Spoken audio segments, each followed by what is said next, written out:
Hello students, let's start our next exercise 1.2. Question number 2. Are the square roots of all positive integers irrational? If not, give an example of the square root of a number that is a rational number. Question ये है, simple, आपको I think समझ आ गया होगा कि जो positive integers होते हैं, as you know we have positive integers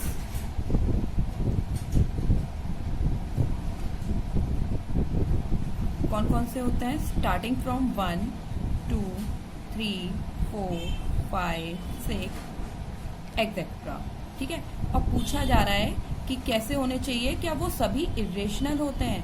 तो जब हमने नोट्स आपको रिवाइज कराए थे तो I think I told you कि सब जो भी मैंने आपको सिंपल एक मेथड बताया था कि जो भी रूट के अंदर हमारे प्राइम नंबर्स आ जाते हैं लाइक 2, 3, 5, वो हमारे कैसे हो जाते हैं, वो हमारे इरेशनल हो जाते हैं.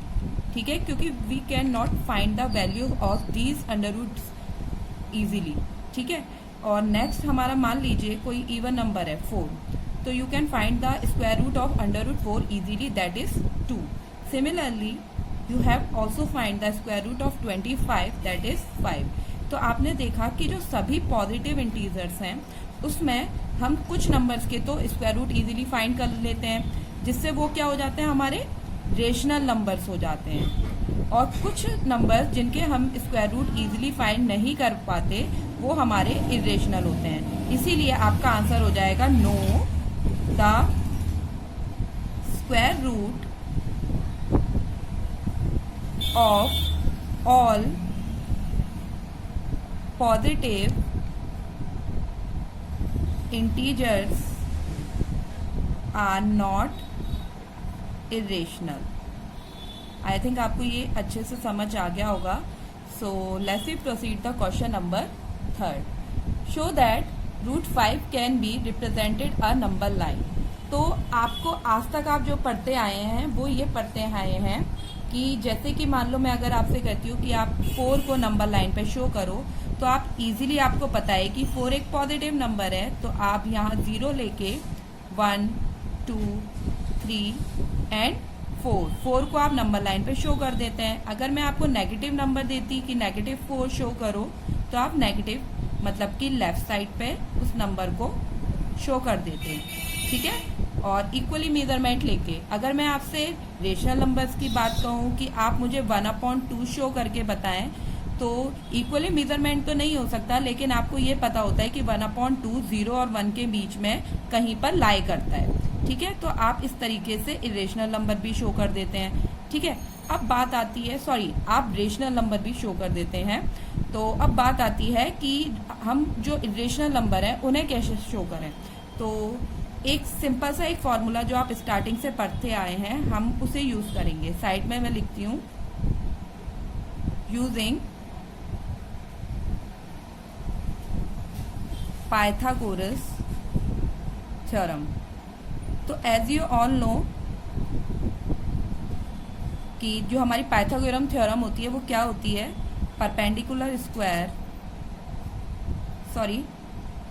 Hypotenuse square is equal perpendicular square plus base square. ये आप सभी जानते हैं. ठीक है, अब हमें पता है जब भी कोई भी हमारे पास इरेशनल नंबर आए तो आपको ना माइंड में एक चीज फिक्स रखनी है कि जो परपेंडिकुलर लेना है. इरेशनल नंबर को नंबर लाइन पर रिप्रेजेंट करने के लिए परपेंडिकुलर हम हमेशा फिक्स रखेंगे, दैट इज 1. ठीक है, हमेशा आप क्या रखेंगे यहाँ पे 1. अब क्या चेंज होता रहेगा, केवल हमारा बेस चेंज होता रहेगा. तो आप फटाफट से गैस भी कर सकते हैं कि वह 1 का स्क्वायर तो आपको पता ही है क्या आएगा, 1 आएगा. तो मैं 1 में ऐसा कौन सा नंबर ऐड करूं जिससे 5 मिले, तो आप फटाफट बता देंगे कि 2 का स्क्वायर आप ऐड करो जो कि 4 होता है, जिससे आपको क्या मिलेगा, 5 मिलेगा. ठीक है, तो यहाँ तक आई थिंक आपको समझ आ गया होगा. So let's we draw it. हम इंचेस की तरफ से स्केल लेंगे, क्योंकि इससे ये फायदा होता है कि अगर आप सेंटीमीटर की तरफ से लेते हैं तो वहाँ पे थोड़ा सा फिगर कंजेस्टेड हो जाता है और थोड़ा सा ज़्यादा छोटा होने से फिर आपको आर्क लगाने में दिक्कत होती है. तो बेटर है हम इंचेस की तरफ से लें. तो जैसा कि आप देख रहे हैं बेस हमको लेना है 2 सेंटीमीटर का। ठीक, तो हम बेस 2 सेंटीमीटर का ले लेंगे और ये मैंने 2 सेंटीमीटर का बेस लिया है। तो 0, 1 एंड 2। उसके बाद आप देख रहे हैं परपेंडिकुलर हमें 1 सेंटीमीटर का लेना है। तो उस परपेंडिकुलर को ड्रॉ करने के लिए you have to make the 90 degree angle. I think आप सबको ही बनाना आता होगा 90 डिग्री का।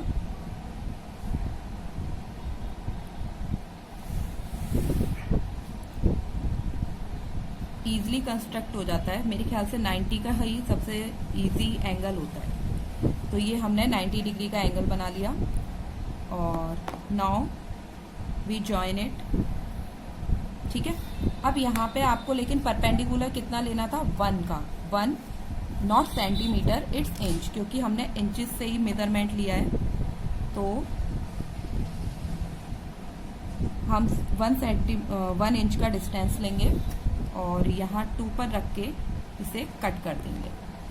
तो ये आपकी जो वैल्यू, इसको मिलाएंगे कहाँ से, स्टार्टिंग पॉइंट 0 से। Now we get √5।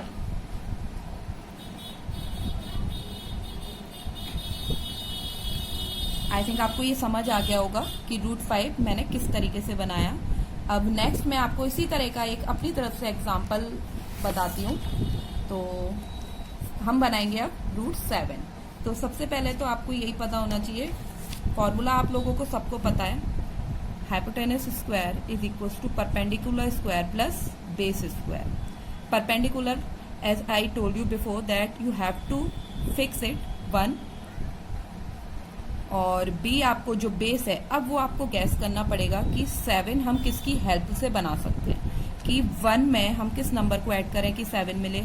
तो आप तुरंत मुझे बता देंगे हम 6 को ऐड करें जिससे हमें 7 मिलेगा, और 6 का जो स्क्वायर रूट होता है उसके स्क्वायर से हमें 6 मिलता है। तो हम यहाँ लेंगे √6। ठीक, लेकिन अब √6 को हम कैसे बनाएंगे नंबर लाइन पे, तो फिर थोड़ा सा हमें आगे प्रोसीड करना पड़ेगा क्वेश्चन को। तो अगर हम √6 की बात करें तो √6 किससे मिलके बनेगा, तो √6 हमारा मिलके बनेगा, यहाँ पे तो हमें 1 फिक्स रखना ही है, और ये √5 के स्क्वायर से मिलके हमें क्या मिलता है, √6 मिल जाता है। ठीक है, तो √5 तो हमें अभी बनाना सीखा ही था। तो इस क्वेश्चन, ये थोड़ा सा क्वेश्चन क्या होगा, थोड़ा सा बड़ा बनेगा, तो इस वजह से मैंने ये वाला आपको एग्जाम्पल लिया है। तो हम इसको बनाते हैं। सबसे पहले बहुत इजी है ये भी। सबसे पहले हम क्या करेंगे, हमें बनाना क्या है, बनाना मेनली हमें √7 है, लेकिन √7 √6 से बना है। √6 को सबसे पहले हमें बनाना पड़ेगा, जो किससे आएगा, √5 से। अच्छा, √5 आपने देखा था, √5 किससे बना था, √5 बना था 1 और 2 के बेस से। तो हम वहीं से स्टार्ट करते हैं। यहाँ पे ये क्वेश्चन मैं आपको यहाँ पे लिख भी देती हूँ कि √5 जो है वो 1 स्क्वायर, जब तक हमें एक proper integer, positive integer as a base नहीं मिल जाता, तब तक आपको वो वैल्यू आइडेंटिफाई करनी होती है। तो आपको जैसा कि पता है जो √5 है वही हमारा बेस देता है हमको, जो एज ए पॉजिटिव इंटीजर। ठीक है, तो ये हमारा 2, 1 और 0। ठीक, √5 के बाद अगर √6 की बात करें तो वो √√ से मिलके बना है। ऐसे ही √7 की बात करें तो वो भी √√ से मिलके बना हुआ है। तो अगर हमारे पास स्मॉलेस्ट नंबर जो हमारा बेस, जो हमें परफेक्ट एक पॉजिटिव नंबर देता है, वो है हमारा √5। तो फर्स्टली हमें √5 बनाना पड़ेगा। तो √5 में वही हमें सेम पैटर्न फॉलो करना है। सबसे पहले हम 90 डिग्री का एंगल बनाएंगे। आप कितने भी मेजर से बना दीजिए, कोई प्रॉब्लम नहीं है इसमें।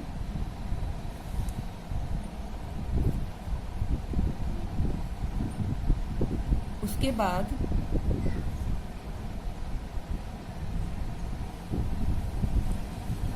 यहाँ तक हमने पहले ही आपको बनाया भी था हम लोगों ने पहले। और उसके बाद 1 इंच का डिस्टेंस लेके यहाँ से आर्क कट कर देंगे। ये ऑलरेडी 1 इंच की है, क्योंकि मैंने इसको कम नहीं किया था। तो हम इसी पॉइंट से क्या करेंगे, मिला देंगे। ठीक, ये हमारा बना था √5। अब ये तो √5 हो गया, ठीक है, और ये हमारा 1 इंच का परपेंडिकुलर हो गया। अब नेक्स्ट अगर हम बात करें √5 के ऊपर, √5 जो है एज अ बेस है और इस पे 1 इंचेस का हमें क्या लगाना है, परपेंडिकुलर ड्रॉ करना है, जिससे हमें √6 मिलता है। तो अब हमें सेम पैटर्न फॉलो करना पड़ेगा, क्योंकि बेस हमारा एज √5 मिल गया हमको। अब बेस मिल गया, नेमिंग कर लेते हैं ताकि थोड़ा इजी आपको लगे। हमें OB क्या हो गया, हमारा बेस हो जाता है √6 के लिए। अब इस पॉइंट पे, B पॉइंट पे हमें दोबारा से परपेंडिकुलर ड्रॉ करना पड़ेगा, क्योंकि हमें 1 इंच का आर्क लगाना है। तो जैसा कि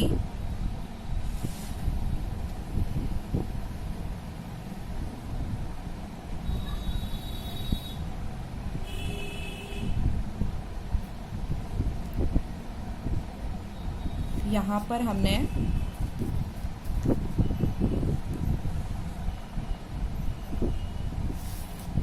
ठीक है, यहाँ पे 90 डिग्री। अब उसके बाद वही हमें सेम पैटर्न जैसे √5 में किया था, 1 इंच का डिस्टेंस लेंगे और यहाँ पे आर्क लगा देंगे और O पॉइंट से इसको, because O is our origin point, ठीक है। तो ये इस तरीके से हमें क्या मिल जाता है, √6 मिल जाता है। आई थिंक आपको ये भी समझ आया होगा, C point. Now let's we proceed our main point √7। बनाना हमें √7 था, तो √7 के लिए लेकिन बेस क्या होना चाहिए था, √6। अब हमें बेस मिल चुका है, दैट इज OC, बट हमें क्या बनाना है, 1, जो कि हमारा परपेंडिकुलर है। तो अभी आपको सेम पैटर्न आई थिंक समझ आ गया होगा। C पॉइंट पर हम क्या करेंगे, C पॉइंट पर हम 90 डिग्री का एंगल बनाएंगे, ठीक है।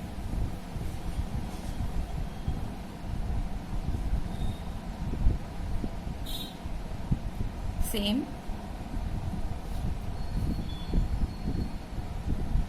ठीक है। तो ये अब हमारा क्या हो जाएगा, यहाँ हम बना चुके हैं। आई थिंक आपको ये लग रहा होगा काफी थोड़ा सा कॉम्प्लिकेटेड, पर when you make it then you find that it is so easy question, not so tough. ये 1 इंच का मैंने यहाँ पे आर्क लगा दिया है और O से मिला दिया, ठीक है, और हमें ये क्या मिल गया, √7 मिल गया। तो इस तरीके से हमारा ये वाला फिगर भी कंप्लीट होता है। अच्छा, अब लेकिन आपको बस इसका स्टार्टिंग पॉइंट आपको पता होना चाहिए कि जो बेस है वो हमें √5 से मिला, क्योंकि बेस में आप कोई रूट की वैल्यूज तो दिखा नहीं सकते, क्योंकि स्केल में या तो हमारे पास इंचेस वैल्यूज होती हैं या फिर हमारे पास जो होता है वो सेंटीमीटर वैल्यूज होती हैं। तो हमें जो बेस दिखाना होगा वो एक क्या होना चाहिए, पॉजिटिव इंटीजर होना चाहिए, ठीक है। तो हमने देखा कि √5 से ही हमें बेस मिलता है, तो फर्स्टली हमें √5 बनाना पड़ेगा, फिर √6 मिल गया, उसके ऊपर √7 बनाएंगे। तो एक और क्वेश्चन अगर मैं आपसे पूछूं कि √13 कैसे आप मेक करेंगे, तो बहुत इजी है। √13 को बनाने के लिए जैसे कि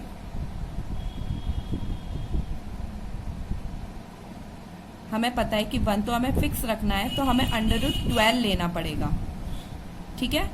तो √12 लेना पड़ेगा। अब √12 को भी बनाना है, तो मैं आपको इसका डायरेक्ट एक पॉइंट बता देती हूँ।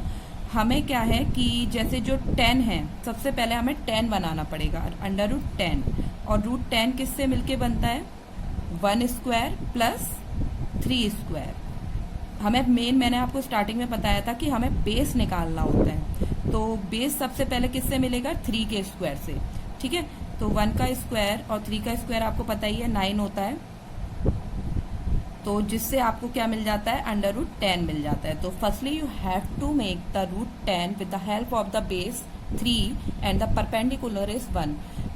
देन उसके ऊपर आप √11 बनाएंगे।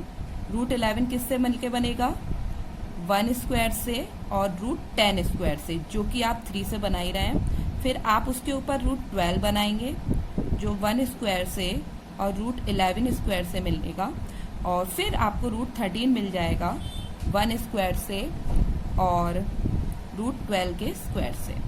इसका फिगर भी थोड़ा सा इसी तरीके से कॉम्प्लिकेटेड होगा, लेकिन मैं इसके फिगर को मैसेज बॉक्स में डाल दूंगी। अगर आपको किसी भी तरह का इश्यूज हो तो यू कैन आस्क मी, ठीक है। तो इस तरीके से हमारी एक्सरसाइज 1.2 कंप्लीट होती है। होप सो आपको अच्छे से समझ आई होगी। If you have any doubt then put the comment in the message box. So keep with us with Maths Arena. Thank you.